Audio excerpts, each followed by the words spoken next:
नमस्कार, मी पंजाब डक. तर राज्यातल्या सर्व शेतकऱ्याला सांगू इच्छितो की तुम्ही काय करा की म्हणजे सांगायचं झालं तर आपण सुरुवातीला काय करू, उत्तर महाराष्ट्राकडे घेऊ. तर राज्यातल्या शेतकऱ्याला सांगू इच्छितो की उत्तर महाराष्ट्रातल्या शेतकऱ्याला सांगू इच्छितो की तुमच्याकडं 13 तारखेपर्यंत चांगलं सूर्यदर्शन होणार आहे. म्हणून उत्तर महाराष्ट्रातल्या नंदुरबार जिल्हा झालं, धुळे जिल्हा झालं, नाशिक जिल्हा झालं, जळगाव जिल्हा झालं, मुंबई, इगतपुरी ह्या ह्या ह्या जिल्ह्यातल्या शेतकऱ्यांनी अंदाज लक्षायचा.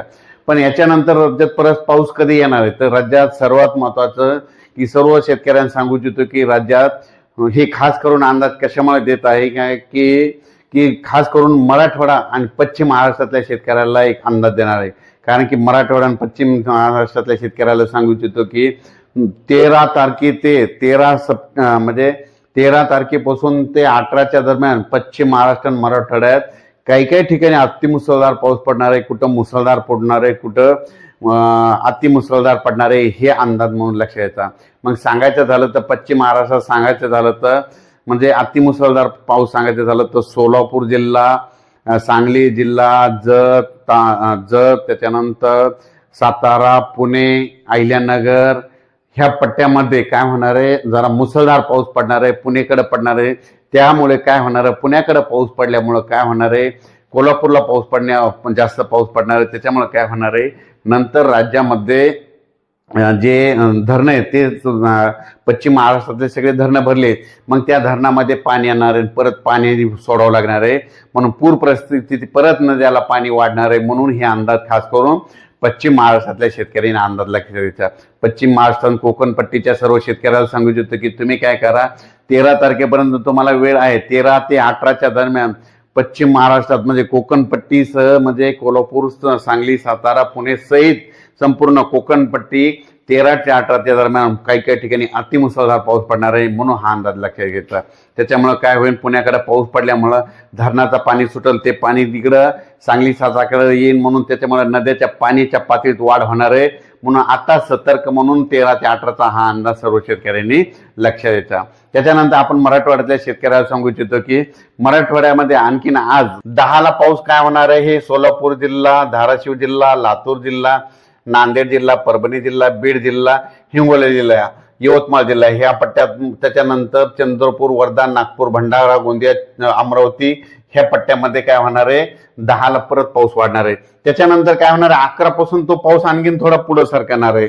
त्याच्यानंतर 12च्या नंतर परत काय होणार आहे की 12 नंतर परत सोलापूर जिल्हा, धाराशिव जिल्हा, लातूर जिल्ह्याच्या मध्ये हे तेलंगणा कर्नाटक बॉर्डरच्या ह्या साईडच्या जिल्ह्यामध्ये सगळीकडे 12च्या नंतर आणखी. आणि मात्र 13ला मात्र ते पावसाचा आणखीन जोर वाढणार आहे. 13च्या नंतर पाऊस काय होणार, परत पुढे सरकणार आहे. मग तो पाऊस काय होणार आहे, सोलापूर जिल्ह्यामध्ये 13 ते 18च्या दरम्यान सोलापूरकडल्या शेतकऱ्यांनी अंदाज लक्षात घ्यायचा. तुम्ही ज्वारीची पेरणी करा. बऱ्याच शेतकऱ्याचे फोन आले, ज्वारीची पेरणी करा का. तुम्हाला एक सांगू इच्छितो की थांबा, कारण की तुमच्या सोलापूर जिल्ह्यामध्ये 13 ते 18च्या दरम्यान अतिमुसळधार पाऊस पडणार आहे. म्हणून हे अंदाज सोलापूर जिल्ह्यातल्या शेतकऱ्यांना लक्षात घ्यायचा. लातूर जिल्ह्यातल्या शेतकऱ्याला सांगू इच्छितो की 13 ते 18च्या दरम्यान ज्वारीची पेरणीची घाई करू नका, कारण की 13 ते 18च्या दरम्यान अतिमुसळधार पडणार पाऊस लातूर जिल्ह्यामध्ये काही ठिकाणी पडणार आहे. म्हणून हा अंदाज लातूरकरांनी लक्षात द्यायचा. नांदेडकरांनी लगेच लक्षात घ्यायचं की नांदेडकरचं 11 तारखेपासूनच जोराचा पाऊस सुरू होणार आहे. म्हणून 10ला खरं तर 10 तारखेपासूनच नांदेडला आज देखील 9ला देखील पाऊस सुरू होणार आहे. म्हणून नांदेडच्या शेतकऱ्यांनी हा अंदाज लक्षात घ्यायचा. त्याच्यानंतर यवतमाळ जिल्ह्यातल्या शेतकऱ्यांनी आजच यवतमाळ जिल्ह्यामध्ये बऱ्याच ठिकाणी मध्यरात्री 2-3च्या दरम्यान बऱ्याच ठिकाणी यवतमाळकडे देखील पाऊस येणार आहे. म्हणून हे अंदाज लक्षात घ्यायचा. त्याच्यानंतर तुम्हाला सांगू इच्छितो की पूर्व विदर्भामध्ये चंद्रपूर, गडचिरोली, वर्धा, नागपूर, भंडारा, गोंदिया, अमरावती ह्या पट्ट्यामध्ये काय होणार आहे, म्हणजे 12 तारखेपासूनच तिकडे पावसाला सुरुवात होईल. म्हणून हे अंदाज लक्षात घ्यायचा. म्हणजे 9, 10, 11, 12ला हे पाऊस ह्या पट्ट्यामध्ये राहणार आहे. पण त्याच्यानंतर 13 ते 18च्या दरम्यान तुम्हाला सांगू इच्छितो की कर्नाटकला देखील खूप अतिमुसळधार पाऊस पडणार आहे. तेलंगणाला अतिमुसळधार पाऊस पडणार आहे.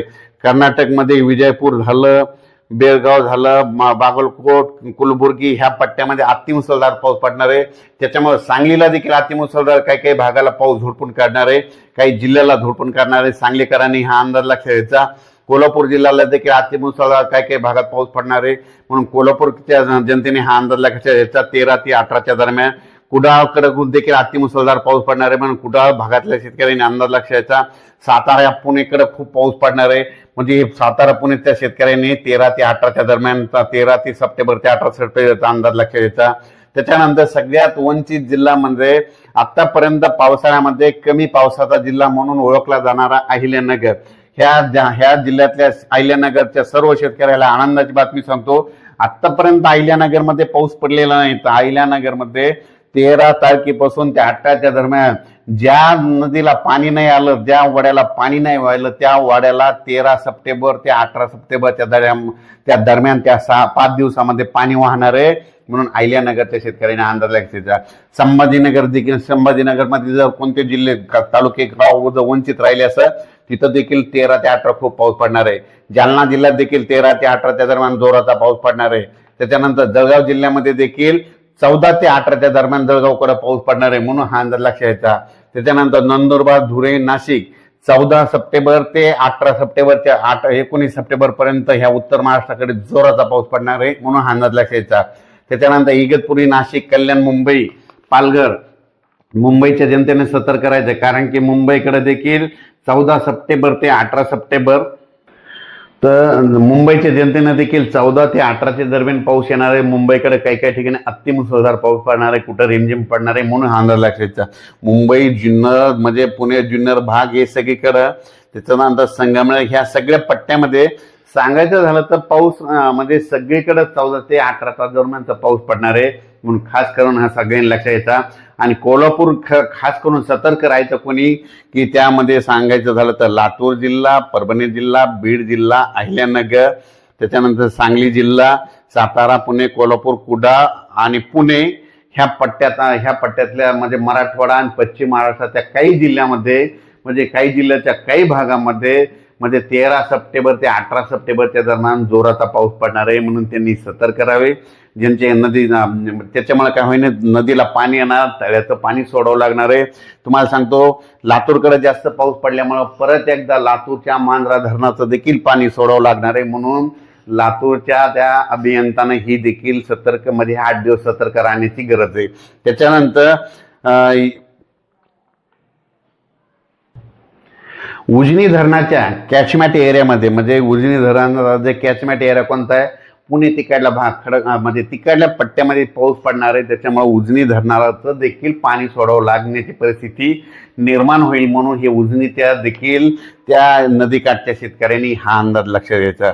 त्याच्यानंतर कोल्हापूरकडे देखील काय होणार आहे, पुण्याकडे पाऊस पडणार आहे, मुंबईकडे पडणार आहे, हे कोकणात पडणार आहे, त्याच्यामुळे पुण्याकडे कोल्हापूरकडे देखील नद्याची म्हणजे जी नदीची पातळी कोयना नदीची 37-38 फुटापर्यंत पाण्याची पातळी येण्याची शक्यता असल्यामुळं म्हणून हे देखील लक्षात यायचं.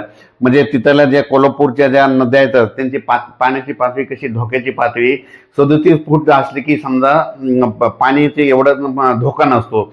39 ते 42 गेलं की थोडा धोका वाढायला सुरुवात होती आणि 43ला मात्र बरेच गावं मध्ये पाण्याखाली जातात 43 फुटावर पातळी गेल्याच्या नंतर, मग हे देखील सांगू इच्छितो. त्याच्यानंतर हे पाऊस काय होणार आहे, कर्नाटककडे पडणार असल्यामुळे तिकडे देखील पाऊस पडणार आहे, इकडे देखील राहणार आहे, म्हणून राज्यात चांगला पाऊस राहणार आहे, म्हणून हा अंदाज सर्व शेतकऱ्यांना लक्षात घ्यायचा. त्याच्यानंतर विदर्भामध्ये सांगायचं झालं तर बुलढाणा जिल्हा, अमरावती जिल्हा, जळगाव जिल्हा, वाशिम जिल्हा, हिंगोली जिल्हा, जालना जिल्हा, संभाजीनगर, हे जळगाव जिल्हा, हे संपूर्ण मध्ये सगळीकडे 14 ते 18च्या दरम्यान सगळीकडे मग राज्यात पाऊस सुरू होणार आहे.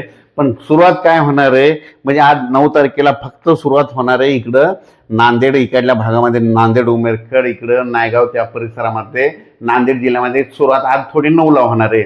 10ला पाऊस थोडा पुढं सरकणार आहे, 11ला पुढं सरकणार आहे, 12ला देखील 5-6 जिल्ह्यातच जाणार आहे, मात्र 13ला आणखीन तो पुढं सरकणार नाही. मात्र 14 ते 18चा मात्र राज्यात सगळीकडे वेगवेगळ्या भागात जोराचा पाऊस पडणार आहे, म्हणून हा अंदाज लक्षात घ्यायचा.